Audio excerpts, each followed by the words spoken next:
The Monkees were created to bring smiles to audiences, with talented musicians, endless antics, and a feeling that nothing could go wrong. But time revealed a darker side. As the years passed, one by one, the members quietly disappeared, leaving fans stunned by their sudden departure. Join us as we uncover the truth behind what happened and celebrate the legacy they left behind. Michael Nesmith as Mike, the serious, beanie-wearing guitarist in the band The Monkees, is played by Michael Nesmith. At 23, his character exudes a calm, restrained intelligence, a counterpoint to the chaos of pop music. Beyond the camera lens, that restraint masked a simmering anger at being typecast into a persona he never wanted to be. Born on December 30, 1942, in Houston, Texas, Robert Michael Nesmith was raised by a single mother after his parents divorced when he was 4. His childhood was shaped by instability and deprivation, frequent moves, little money, and long periods of emotional solitude. Although his mother later became wealthy thanks to the invention of electronic correction fluid, that success came after his formative years. Trauma from childhood deprivation shaped his distrust of systems and authority. Within the Monkees, Nesmith openly defied established image, once punching a hole through a hotel wall during a contract dispute, an act symbolizing his refusal to be controlled. After leaving the group, he demonstrated that rebellious spirit through practical action. He won a Grammy for the song Elephant Parts in 1981, pioneered the music video genre, and left a lasting mark through projects like Repo Man. However, his personal life came at a price. His 3 marriages ended in divorce due to estrangement and a lack of affection. His relationship with his children was complicated, filled with guilt and anxiety, including the fact that one son had struggled with long-term addiction. Health problems appeared late but were very serious. Severe heart disease led to a 4-vessel coronary artery bypass graft surgery in 2018, a warning sign his body had been giving him for years. On December 10, 2021, Michael Nesmith died at his California home from heart failure, less than a month after his final performance. He was 78 years old and surrounded by family. The final battle is over. His estimated net worth of $50 million reflects not only royalties from the Monkees, but also the shrewd business decisions that have reshaped the music industry. Davy Jones as Davy, the romantic heartthrob of the Monkees, played by Davy Jones. At age 20, he took on this role in 1965 and stayed with it throughout the series' initial broadcast. The character was portrayed as gentle, optimistic, and incredibly approachable, and audiences immediately embraced it. Within months, that kind image had blended seamlessly with his real life. Born on December 30, 1945, in Manchester, England, David Thomas Jones grew up in a cramped, working-class family with 4 siblings. Poverty was a constant presence, but the tragedy came early. His mother died of lung disease when he was only 14 years old. Davy's father suffered from depression, so he learned independence out of necessity, not choice. He dropped out of school early, finding work whenever he could, starting as an assistant to a horse racer. It was this ambition that led him to the stage. And Oliver changed everything. His sly portrayal of Dodger earned him a Tony Award nomination, proving his talent before television discovered him. The band has sold over 75 million records worldwide, but at the cost of their own fame. Jones became a teen idol, his ambitions narrowing down to just a smile and a love song. Even later projects, his 1971 solo album Davy Jones and his iconic appearance in the Brady Bunch kept him famous but creatively constrained him. Behind the scenes, his personal life crumbled under the pressure. Their 3 marriages followed the same pattern: intensity, distance, and exhaustion. A grueling touring schedule robbed them of family time. Fame exaggerated every misstep, and loneliness grew with age. On February 29, 2012, after caring for horses in Florida, Davy Jones collapsed from a heart attack. He was found shortly after 8 Emma, and could not be saved. He died at the age of 66. The cause of death believed to be heart disease and years of accumulated stress. His ashes were brought back to England and placed near his parents' graves. At the time of his death, his net worth was estimated at around $5 million, largely derived from the long-standing royalties of the Monkees. Proof that the boy who escaped poverty through music never truly escaped the price of fame. Peter Tork, in the role of Peter, the innocent, gentle boy in the Monkees, is vividly portrayed through his own performance. In 1965, at the age of 23, he entered the series playing the most innocent character. What the public perceived as sweetness and simplicity quickly became a label he could never quite shake off. Born on February 13, 1942, in Washington, D.C., with the birth name Peter Halston Thorkelson, he grew up in an intellectual family influenced by frequent moves. His father's work took the family from Detroit to Germany, then Wisconsin, before finally settling in Connecticut. Although music was encouraged, the pressure of intellectual expectations left him feeling isolated from an early age. At 9, he began piano lessons, but the restrictive environment instilled in him a quiet loneliness that never truly disappeared. When the Monkees rose to fame, selling over 75 million records worldwide, Tork realized he was famous but felt lost. After the band broke up, the decline came quickly and irreversibly. Poor financial decisions, addiction, and depression robbed him of stability, pushing him to the brink of homelessness in the 1980s. Projects like Stranger Things Have Happened, 1994, and The Blues. Band Shoe Suede Blues offered artistic solace but never restored the fame that had been taken from him. His personal life reflected similar cracks. 4 marriages broke down under the weight of alcoholism, drug addiction, and emotional estrangement. His relationship with his children became distant, and guilt continued to haunt him. Behind the smile that fans still remember is a man burdened by self-doubt and a feeling of failure in the very life that fame promised. In 2009, Peter Tork was diagnosed with adenocarcinoma, a rare type of cancer that relapsed aggressively in 2018. He passed away peacefully on February 21, 2019, at the age of 77. After a decade of tenacious and exhausting battle, he was buried privately, his estimated net worth of $2 million diminished by medical expenses. Rose Marie as Millie Rudnick. Millie Rudnick, the sharp-witted woman who always stirs up chaos within the Monkees, is portrayed by Rose Marie. In 1965, at around age 43, she joined the series with decades of acting experience deeply ingrained in her voice.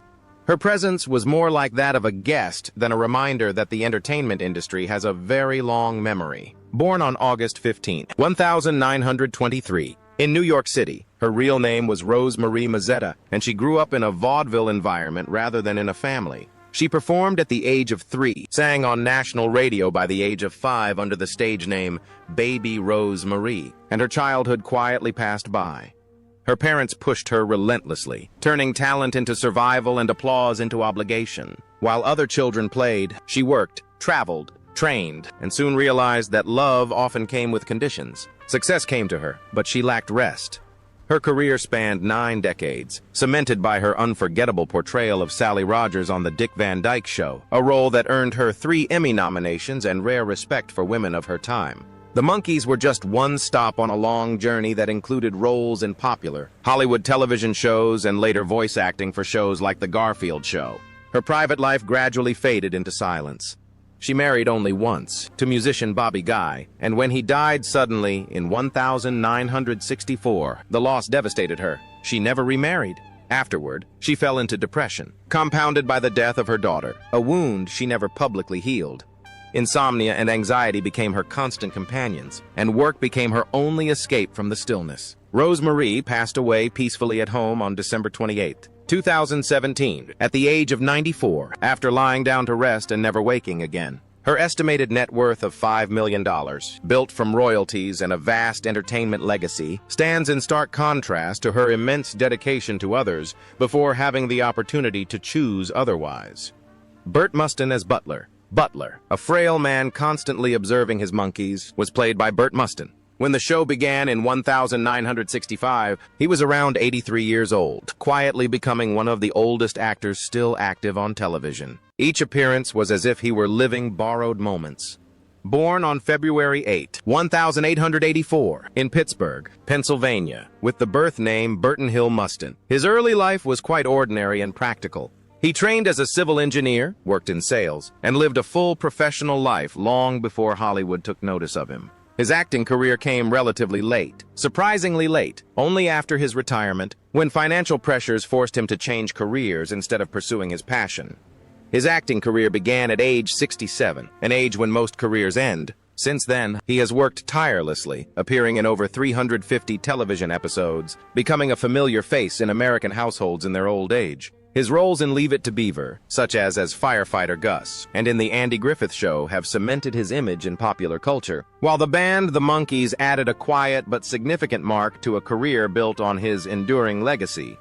In real life, his life was more stable than most people's. He married once in 1915 and lived with his wife for 54 years until her death in 1969.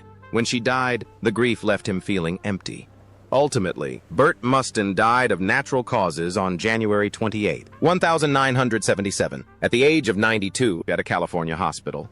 His estimated net worth of $1 million reflected a lifetime of hard work, not a windfall. A final reminder that Hollywood often remembers faces long after the lives behind them have been forgotten. Ron Masick as the Count. The Count, a dignified, calm, and quietly imposing figure within the Monkees, is portrayed by Ron Masick. In 1965, at around age 32, he took on the role with a simple, restrained style while others gravitated towards chaos. It was a kind of performance that rarely drew attention but left a lasting impression. Born on July 1, 1936, in Chicago, Illinois, Masick grew up in a working-class family near Comiskey Park, living more in a routine environment than in a world of dreams. Life went on with discipline, studies, military service, and responsibilities before ambition had room to develop. Acting came later, not as a rebellion, but as a decision forged from patience. His career progressed steadily. The Monkees introduced him to television, but it wasn't until years later that he gained widespread recognition for his role as Sheriff Mort Metzger in Murder, She Wrote, a role that brought warmth, authority, and gentle humor to the character. His appearances in The Twilight Zone and hundreds of commercials earned him the nickname King of Commercials, a title built on persistence rather than flashiness. Unlike many of his contemporaries, Masick's private life has been remarkably stable. He married Kay Nabbies in 1961, and together they raised 6 children, building a family that lasted for over 6 decades. Although his career started late and demanded relentless work, his family was always a strong support system, helping him relieve the pressure on film sets and studios. Ron Masick died of natural causes on October 20, 2022, at the age of 86, just days after the death of his longtime co-star, Angela Lansbury.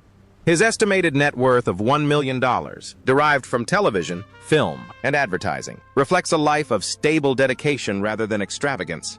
George Firth, as Ronnie Farnsworth. Ronnie Farnsworth, a shy, awkward, and quiet character in The Monkees, is portrayed by George Firth.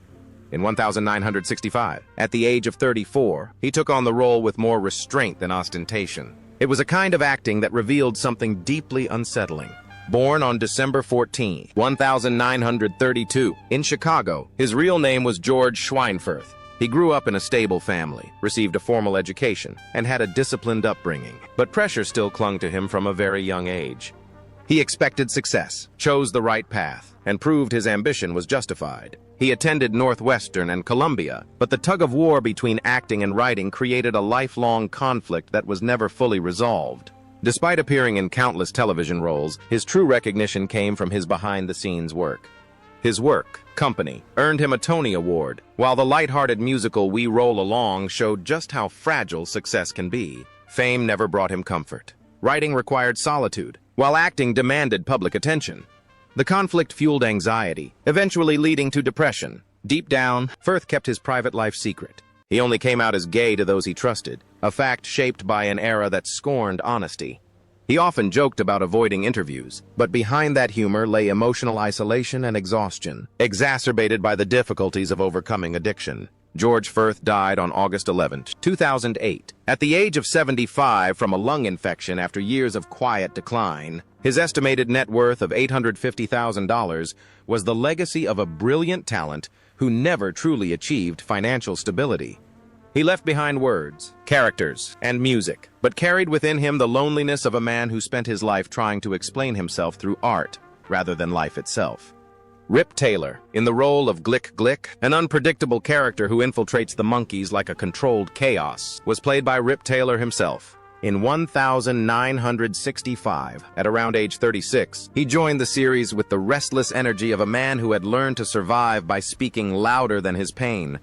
What might seem humorous at first glance is, in fact, a protective shield, and it's very heavy. born on January 13, 1931, in Washington, D.C., with the real name Charles Elmer Taylor Jr. His childhood was filled with loss and fear.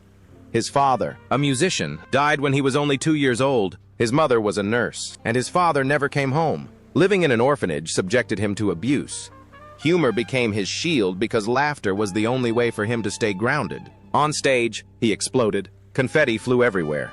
That mustache became legendary. He was crowned King of Glitter, enthusiastically gracing shows like Hollywood Squares and The Gong Show, sometimes appearing thousands of times on television and in nightclubs. Behind the glitz and glamour, the pressure to maintain his fame never ceased, and the silence became terrifying.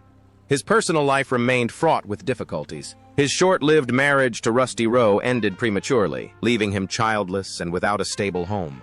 He had a long-lasting and loving relationship with Robert Fortney, but the Times forced him to keep it a secret. The constant hiding had exhausted him. Rip Taylor died on October 6, 2019, at the age of 88, after suffering congestive heart failure, a consequence of seizures that weakened him in his final days. His ashes were scattered at sea in Hawaii. An estimated net worth of around $3 million remains after decades of bringing laughter. But the man hidden beneath the glittery paper has quietly passed away, finally finding rest without having to act anymore. Henry Corden is Mr. Babbitt. Mr. Babbitt, the sharp-witted landlord who constantly disrupts the Monkees' fun, was portrayed by Henry Corden.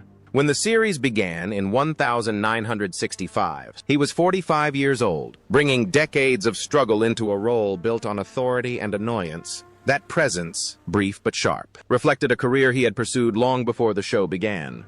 Born on January 6, 1920, in Montreal, his birth name was Henry Cohen. He grew up in a Jewish immigrant family that later moved to New York. His parents worked tirelessly, leaving little time for comfort or stability. Entering the entertainment industry meant facing prejudice from an early age, and self-transformation became a quiet necessity rather than a choice. That compromise shaped a career defined by perseverance rather than privilege. Corden became a familiar face, and later, a familiar voice, often cast in stern and villainous roles. His most enduring contribution came when he took over the voice of Fred Flintstone after Alan Reed's death in 1977, solidifying his place in animation history. Films like The Ten Commandments, 1956, helped elevate his career, but prestigious awards never came. In real life, stability consistently eluded him. 4 marriages, each tumultuous in its own way, all ended in emotional exhaustion or loss. Long working hours and financial pressures eroded family bonds, creating distance where there was once closeness. Over time, isolation crept in, even as his voice remained deeply ingrained in popular culture. Suffering from emphysema, Henry Corden's health steadily declined. On May 19, 2005, he died at the age of 85 at a hospital in Sherman Oaks, with his wife by his side. He was buried at San Fernando Mission Cemetery, remembered more for his voice than his face. His estimated net worth of $2 million closed the story of a man whose works resonated through generations, even as his name quietly faded. Ted DeCorsia as Blackbeard. Blackbeard, the terrifying character who appears fleetingly but is unmistakable among the apes, was portrayed by Ted DeCorsia. In 1965, at the age of 62, he joined the franchise carrying the burden of a lifetime dedicated to playing dangerous roles. His presence brought a sense of antiquity that surpassed even the program itself. Born on September 29, 1903, in Brooklyn, New York, Edward Gildia DeCorsia grew up amidst the hustle and bustle of the city. He first found his voice on radio, building a career solely on his voice, before a difficult transition to film forced him to compete once again. He was famous for his cold, brutal roles in films like The Woman from Shanghai and Assassination, faces that terrified audiences but were rarely remembered by name. He worked tirelessly, yet remained on the fringes of society, building a career shaped more by stress than triumph. His private life crumbled quietly. His 2 marriages ended in divorce, and he had a daughter. But family stability gradually crumbled as work consumed his time. The roles demanded toughness, and over time, that toughness followed him home. Ted DeCorsia died on April 11, 1973, at the age of 69, from a cerebral thrombosis, collapsing in a place unfamiliar to the villains he had once portrayed. His estimated net worth of $200,000 reflects decades of unpaid labor. He was buried quietly,